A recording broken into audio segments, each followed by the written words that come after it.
बिस्मिल्लाहिर्रहमानिर्रहीम। अस्सलाम वालेकुम नादरीन, आप यूट्यूब चैनल देख रहे हैं। मैं इमरान खान। हर पॉलिटिकल पार्टी में तोहफे होते हैं, लेकिन इमरान खान को बहुत सारे तोहफे मिले।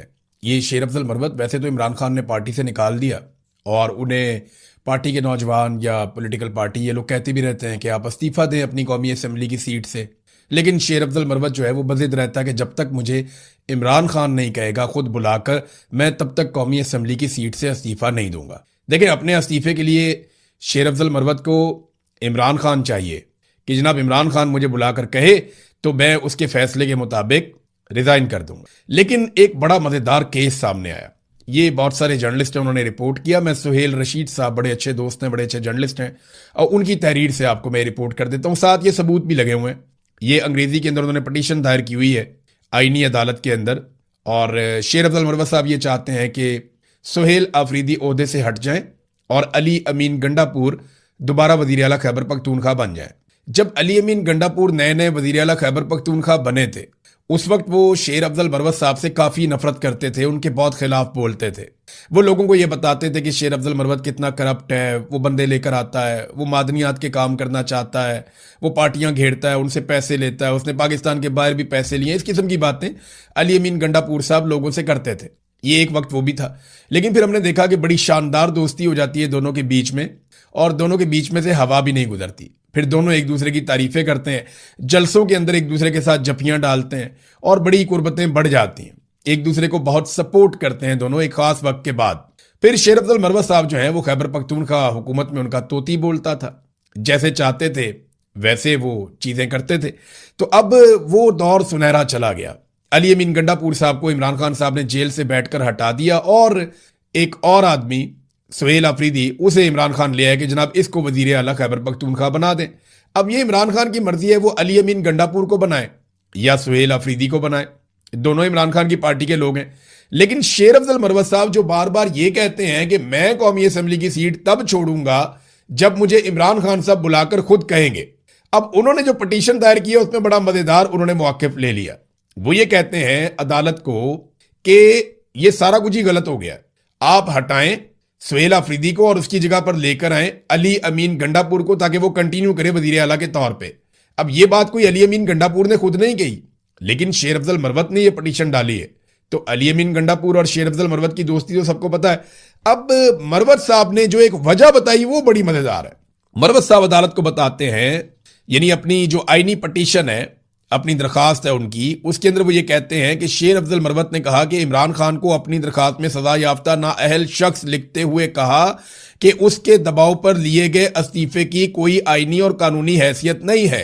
यानी शेर अफजल मरवत ये कहते हैं कि इमरान खान एक सजा याफ्ता नाअहल शख्स है, और इमरान खान के दबाव पर लिए गए इस्तीफे की कोई आईनी और कानूनी हैसियत नहीं है। अब ये तो गंडापुर को बुलाकर अदालत पूछेगी जनाब आपने खुद इस्तीफा दिया या आपसे एक नाअहल शख्स ने इस्तीफा लिया, या अब वो मामला इस तरफ को जाएगा। सुहेल आफरीदी जो है वो अपनी अरकान असम्बली की ताकत से आकर बने, इमरान खान के कहने के ऊपर आकर बने। लेकिन इस वक्त ये जो सारा गेम हो गया ना, इसमें एक चीज साबित हो गई कि शेर अफजल मरवत ये समझते हैं कि इमरान खान सजा याफ्ता और नाअहल शख्स है, और उसके फैसलों के ऊपर किसी का कोई सियासी फैसला नहीं हो सकता। तो शेर अफजल मरवत इस्तीफा क्यों देगा जब इमरान खान कहेगा? तो यानी अपने बारे में वो कहते हैं जब तक इमरान खान नहीं कहेगा तब तक मैं इस्तीफा नहीं दूंगा, और गंडापुर के बारे में वो कहते हैं क्योंकि इमरान खान एक नाअहल शख्स है और सजा याफ्ता शख्स है, लिहाजा उसके दबाव के ऊपर इस्तीफे की आईनी और कानूनी हैसियत नहीं है। तो जनाब बहुत सारे लोग बेनकाब हुए, और बड़ी जबरदस्त खबरें इनके हवाले से आती रहती हैं। वक्त बड़ी जालिम चीज है, और लालच बड़ी खौफनाक बला है। होता यह है कि लोग एक्सपोज होते चले जाते हैं, बस सिर्फ उन्हें वक्त देना चाहिए। शहबाज शरीफ को वक्त मिला, नवाज शरीफ को वक्त मिला, मरियम नवाज को वक्त मिला, सारे एक्सपोज हो गए, पता चल गया ये कितने पानी में थे। पाकिस्तान की मिलिट्री एस्टेब्लिशमेंट को भी आसिम मुनीर ने मजीद वक्त लिया है। आप देखिएगा, पता चलेगा कौम को ये क्या है। जनरल बाजवा अपने पहले 3 साल में नहीं पहचाना गया, लेकिन जैसे ही उसे वक्त मिला 3 साल और उसको मजीद मिले, वो बेनकाब हो गया, लेकिन पाकिस्तान का बहुत नुकसान हो गया। तो अब पाकिस्तानी खड़े होंगे, कब खड़े होंगे इसके बारे में हम बात करते हैं आगे चलकर। लेकिन बलूचिस्तान और खैबर पख्तूनख्वा को गंदम नहीं दी जा रही। देखें, ये दोनों जो सूबे हैं ये गंदम पैदा नहीं करते। बलूचिस्तान में गंदम पैदा होती है, लेकिन उनकी जरूरत से कम होती है। उनके पहाड़ी इलाके हैं, और वहां पे उस तरीके से जमीन नहीं है जैसे पंजाब में है या सिंध में, और उस तरीके से वहां पे गंदम की पैदावार बड़े पैमाने पर नहीं हो सकती। लेकिन उनके पास और बहुत कुछ है। इसी तरह बलूचिस्तान में रेगिस्तान है बहुत बड़े बड़े, और उनके पास भी गंदम की पैदावार के लिए उस तरह से पानी या बाकी चीजें नहीं है कि वो बड़े पैमाने पर गंदम पैदा करें अपने लोगों के लिए। तो होता यह है कि खैबर पख्तूनख्वा से बिजली, गैस और बहुत सारी मादनियात और पानी ये सब जाता है पंजाब में और सिंध में। उसके बदले में यहां से गंदम जो है वो खैबर पख्तूनख्वा को मिलती है। तो मिलजुल कर ही काम चलता है ना। इसी तरह बलूचिस्तान से बेशुमार मादनियात, बहुत बड़े पैमाने पर गैस, कोयला, पूरा पाकिस्तान इसका फायदा उठाता है। और बलूचिस्तान के लोग जिनकी तादाद बहुत कम है उन्हें इसके बदले में गंदम भी मिलती है। लेकिन हुआ यह कि सिंध और पंजाब दोनों की हुकूमतों ने गंदम की नकलो हरकत के ऊपर पाबंदी लगा दी। क्योंकि देखें, गंदम की पैदावार कम हुई हुकूमत की पॉलिसीज की वजह से। किसान को बहुत मार पड़ी है गुज़िश्ता चंद सालों में। किसान का इन्होंने कचूमड़ निकाल के रख दिया। वो बेचारा कैसे पैदावार को बढ़ाए। पैदावार लगातार कम हो रही है और ये गंदम रोक कर बैठ गए। फर्ज करें कि अगर बलूचिस्तान वो अपने वसाइल रोक लेता है और खैबर पख्तूनख्वा अपने वसाइल रोक लेता है, तो पंजाब और सिंध के लोग इस गर्मी के अंदर पागलपन का शिकार हो जाएंगे, तबाह बर्बाद हो जाएंगे अगर वो अपने वसाइल रोक लेते हैं। तो ये बात पाकिस्तान की एस्टेब्लिशमेंट के समझने की है कि उन्होंने ऐसे नफरत अंगेज किस्म के लोग लाकर बिठा दिए इक्तदार में जो अपने से बाहर कुछ सोचते ही नहीं है। मुझे अच्छी तरह याद है हमजा शहबाज बहुत दबाव डाल रहा था कुछ लोगों पर कि फलाने फलाने रूट के ऊपर जो है वो बसें चला दो इलेक्शन से पहले। तो उन्होंने बताया जनाब वहां पे तो सड़क ही नहीं है, वो प्रॉपर जगह ही नहीं है, वहां पे आप कह रहे हैं बस चला दो, वहां डकैतियां पड़ती हैं शाम को, हम तो चला ही नहीं सकते, वो तो सारा बर्बाद हो जाएगा।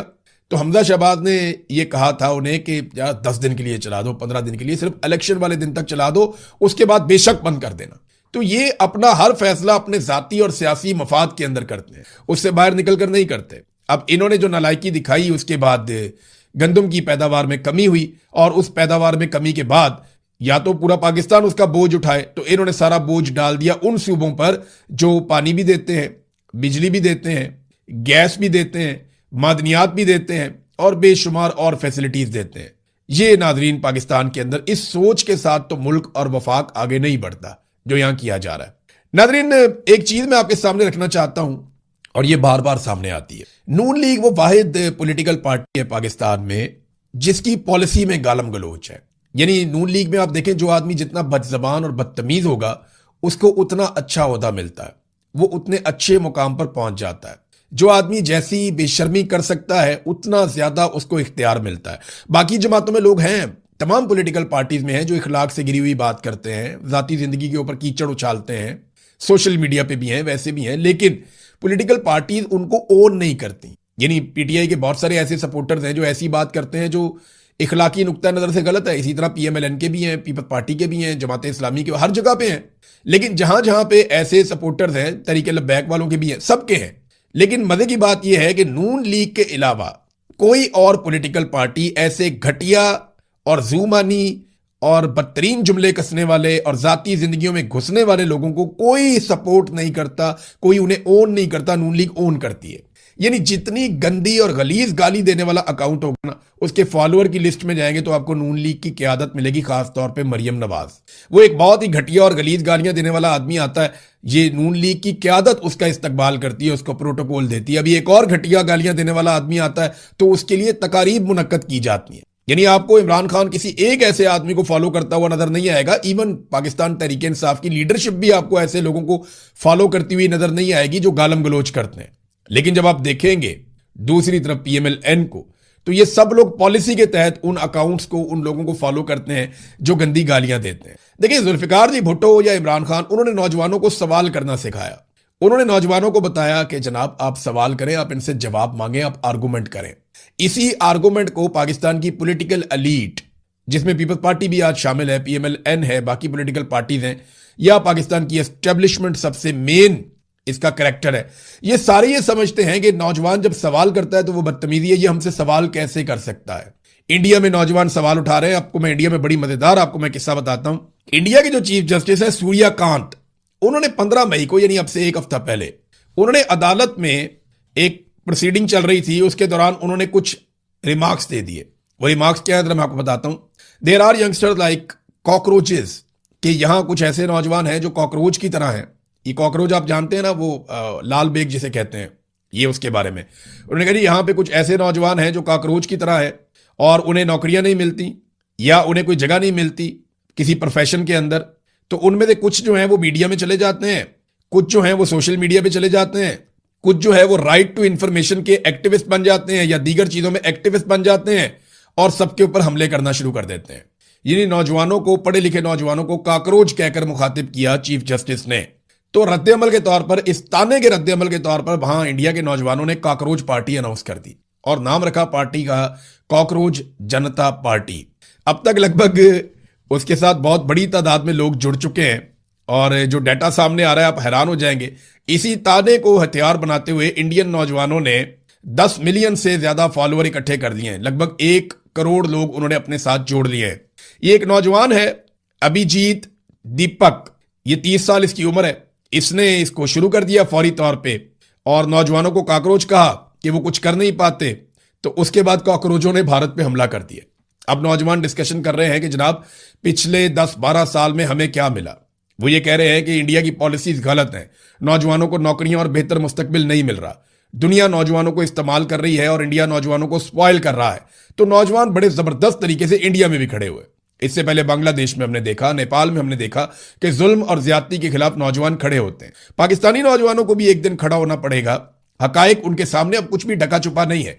वो जानते हैं कि पाकिस्तान के साथ बुरा किसने किया और पाकिस्तान का मफाद किसके साथ है। देखिए, पाकिस्तान का मफाद पाकिस्तान के नौजवानों के साथ है। पाकिस्तान का मफाद पाकिस्तान की अवाम के फैसले में है।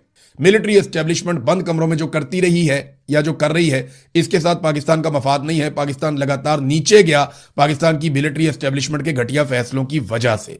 नादरीन, इससे पहले कि आगे बढ़ें, कुछ बैनुल-अक़वामी खबरें भी हैं, उनकी तरफ जाएं, लेकिन मैं आपको याद दिलाना चाहता हूं कि हमने आपसे रिक्वेस्ट की थी कि टैप टैप सेंड एक मनी ट्रांसफर एप्लीकेशन है और इसके जरिए से ओवरसीज पाकिस्तानी अपना पैसा पाकिस्तान में भिजवा सकते हैं। इसकी तफसीलात आप अपनी स्क्रीन पर देख सकते हैं। इस एप्लीकेशन को आप इस्तेमाल कीजिए। अब आ जाते हैं खबरों की तरफ।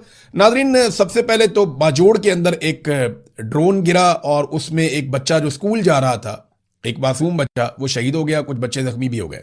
लेकिन यही बच्चा अगर किसी गटर में गिरकर शहीद हो जाता ना, तो क्योंकि ये कसूर होना था एक सियासतदान का या सियासी जमात का या किसी एक हुकूमत का, तो पाकिस्तान के मीडिया ने वावेला मचा देना था, रोला डाल देना था। पाकिस्तान के मीडिया ने इसके जमीन आसमान के कलाबे मिला देने थे। पाकिस्तान के मीडिया ने क्या कुछ कर देना था, आपको अंदाजा है। लेकिन क्योंकि ये ड्रोन के नतीजे में बच्चा शहीद हुआ है, तो इसके ऊपर पाकिस्तान का मीडिया नहीं बोलेगा, बिल्कुल सन्नाटा रहेगा। वजह यह है कि इसका खुरा जाके मिलिट्री एस्टेब्लिशमेंट के साथ मिलता है। देखिए, अगर ये ड्रोन पाकिस्तान की फौज का था तब भी, और अगर ये किसी दुश्मन का था तब भी, जिम्मेदारी तो पाकिस्तान की मिलिट्री एस्टेब्लिशमेंट की है ना। पाकिस्तान की इंटेलिजेंस एजेंसियों की और सिक्योरिटी एजेंसीज की ये रिस्पॉन्सिबिलिटी है। अगर ये ड्रोन अपना था तब भी अपना बच्चा शहीद हो गया। अगर ये ड्रोन किसी और ने मारा था तब भी आप रिस्पॉन्सिबल हैं कि एक मासूम बच्चा जो स्कूल जा रहा था, जिसका एक शानदार मुस्तकबिल हो सकता था, वो बच्चा स्कूल जाते हुए शहीद हो गया और उसकी लाश के साथ उसका बस्ता पड़ा हुआ अस्पताल में। लेकिन पाकिस्तान का मीडिया इस पर बात नहीं करेगा, क्योंकि इसमें किसी सियासतदान की गलती नहीं है, इसमें किसी आम आदमी की गलती नहीं है। जहां पे गलती कभी मिलिट्री एस्टेब्लिशमेंट की निकल आए, वहां पे पाकिस्तान का मीडिया गलती पे पर्दा डालने की कोशिश शुरू कर देता है, और यही करते हैं हमेशा। नाजरीन, डोनाल्ड ट्रंप की हरकतों से डेमोक्रेट्स की सोच बहुत बड़े पैमाने पर बदली है। यानी रिपब्लिकन्स तो बदल रहे हैं, वो मैं आपको बताता रहता हूं वक्तन फवक्तन, लेकिन जो डेमोक्रेट्स के वोटर्स हैं, क्योंकि मैं इसका इसलिए जिक्र कर रहा हूं कि अगली बारी अब रिपब्लिकन्स नहीं आएंगे, अगली मरतबा डेमोक्रेट्स आएंगे। ये सबको नजर आ रहा है, ये अब ओपन है। देखें, अभी इलेक्शन में 2 साल पड़े हैं, 2.5 साल पड़े हैं, लेकिन मुझे नहीं लगता कि रिपब्लिकन दोबारा इलेक्शन जीत पाएंगे जो कुछ डोनाल्ड ट्रंप ने कर दिया। तो ट्रंप की हरकतों से डेमोक्रेट्स की सोच में बहुत बड़ी तब्दीली आई है। अब 75% डेमोक्रेट वोटर्स ये समझते हैं कि इसराइल को हथियार नहीं दिए जाने चाहिए। यानी 75% ये समझते हैं कि अमेरिकी हथियार इसराइल को देने के वो मुखालिफ बन गए हैं। वो कहते हैं नहीं, उनको नहीं देने चाहिए। हालांकि आज से 3 साल पहले सिचुएशन ये थी कि 45% डेमोक्रेट्स ये समझते थे कि इसराइल को अमेरिकी हथियार नहीं देने चाहिए, और आज ये मिकदार 30% मजीद बढ़कर 75% तक पहुंच गई है। फिर 60% ये समझते हैं कि इसराइलियों के मुकाबले में फलस्तीनी बेहतर हैं। यानी 60% डेमोक्रेट्स जो वोटर्स हैं वो अब फलस्तीनियों की हमायत करते हैं इसराइल के मुकाबले में।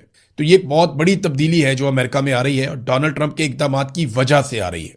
डीडी जियो पॉलिटिक्स, इन्होंने एक खबर शाया की है और ये बहुत तहलका खेज खबर है कि ईरान ने हैरान कुन कारनामे सर अंजाम दिए। इस खबर के मुताबिक उन्होंने अपना बिजली का निजाम जो बहाल किया है, या अपने रास्ते दोबारा से काबिल इस्तेमाल बनाए हैं, जिन रस्तों को तबाह कर दिया गया था अमेरिका और इसराइल की जानिब से, वो सब हैरान कुन है। वो कह रहे हैं जी जो हमने अंदाजे और तखमीने लगाए हुए थे या जो अमेरिका का अंदाजा था, उससे बहुत जल्दी ईरान ने अपना एनर्जी का इंफ्रास्ट्रक्चर या अपना रोड इंफ्रास्ट्रक्चर बहाल कर लिया।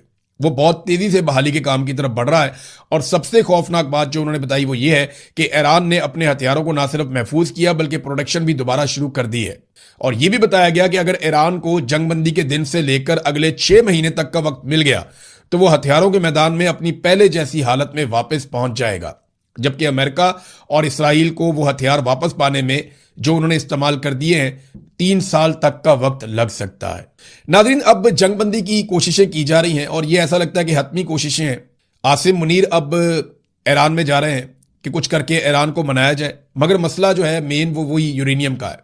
क्योंकि अमेरिकन मीडिया में रिपोर्ट हो रहा है जब डोनाल्ड ट्रंप ने जंगबंदी का जिक्र किया और मुआहदे का जिक्र किया तो नेतन्याहू काफी भड़क गया था। फिर ट्रंप ने नेतन्याहू को यकीन दिलाया कि जब तक कि यूरेनियम का मामला हल नहीं हो जाता, यूरेनियम को हम ईरान से निकाल नहीं लेते, तब तक हम ईरान के साथ किसी किस्म का मुआहदा नहीं करेंगे और जंगबंदी मुस्तकिल नहीं होगी। तो इस पे फिर नेतन्याहू थोड़ा सा मुतमईन हुआ। फिर हमने देखा कि यूएई और सऊदी अरब के ऊपर ड्रोन्स चले और बाद में पता चला कि वो ड्रोन इराक से आए हैं। और इससे मिलती जुलती एक खबर यह है कि इराक में 2 खुफिया फौजी अड्डे इसराइल के वो बेनकाब हुए हैं। अब ये किसने ड्रोन चलाए ये आप लोग खुद अंदाजा लगा सकते हैं। बहरहाल नाज़रीन, एक और अहम खबर यह है कि गाजा में जो कुछ किया गया, जो ग्लोबल स्मूथ फ्लोटीला के कारकुनान आए थे इंसानी हमदर्दी के तहत जो गजा जाना चाहते थे, उनके साथ जो कुछ इसराइली फौज ने किया और जिस किस्म की वीडियो वहां से जारी की गई एक इसराइली वजीर की जानिब से, उस पर वाकई बहुत बड़ा रोला पड़ गया है। तीसरा वीलॉग है, मैं आपको बता रहा हूं, आपको उसकी शिद्दत का आइडिया ही नहीं है।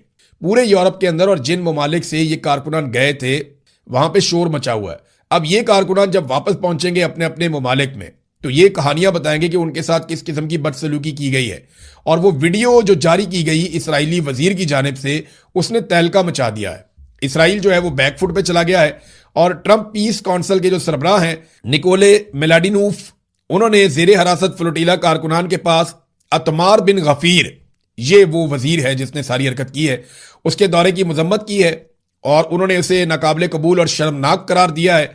और ये कहा है कि ये कदम डोनाल्ड ट्रंप के गजा का जो पीस प्लान है उस पर अमल दरामद के भी खिलाफ है और इसराइल की सिक्योरिटी को यकीनी बनाने की जो कोशिशें की जा रही हैं उसके भी खिलाफ है।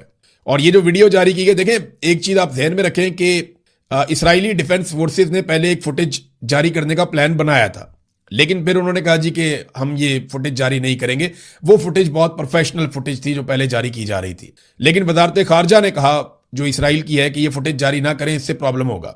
उसके बाद जो बिन गफीर है, जो वजीर है कौमी सलामती का इसराइल का, वो पहुंच गया वहां पे और उसने एक फुटेज खुद बना के पब्लिक कर दी और उसका रोला जो है वो पूरे यूरोप में पड़ा हुआ है। अब डोनाल्ड ट्रंप की टीम का जो हेड है बोर्ड ऑफ पीस का, वो भी इसके खिलाफ बोलने पर मजबूर हो गया है।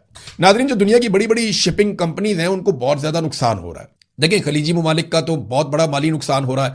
आबने हुर्मुज़ बंद है, तेल की पैदावार बंद है, गैस की पैदावार बंद है और दुनिया को उस तरीके से वो सप्लाई नहीं कर पा रहे जैसे वो करते थे, तो अरबों डॉलर का नुकसान उनका हो रहा है। लेकिन जो शिपिंग कंपनीज हैं जो लगातार वहां से तेल, गैस और तजारती माल लेकर जाती हैं, उनके जहाज खड़े हैं पानी में। अब ये जहाज मूव करते रहते हैं ना, तो इनके लिए बेहतर होता है। जब ये एक जगह पानियों में खड़े हो जाते हैं तो प्रॉब्लम शुरू हो जाती है। ये बताया जा रहा है बड़ी शिपिंग कंपनीज की जानिब से कि जहाजों पर काई जम रही है। जेलीफिश समेत कई ऐसे जानदार हैं जो बड़े सख्त खौल वाले हैं, वो जहाजों को मुतासिर कर रहे हैं। वहां पानी का जो टेम्परेचर है इस वक्त 30 डिग्री सेंटीग्रेड तक पहुंच जाता है, तो इतने गर्म पानी में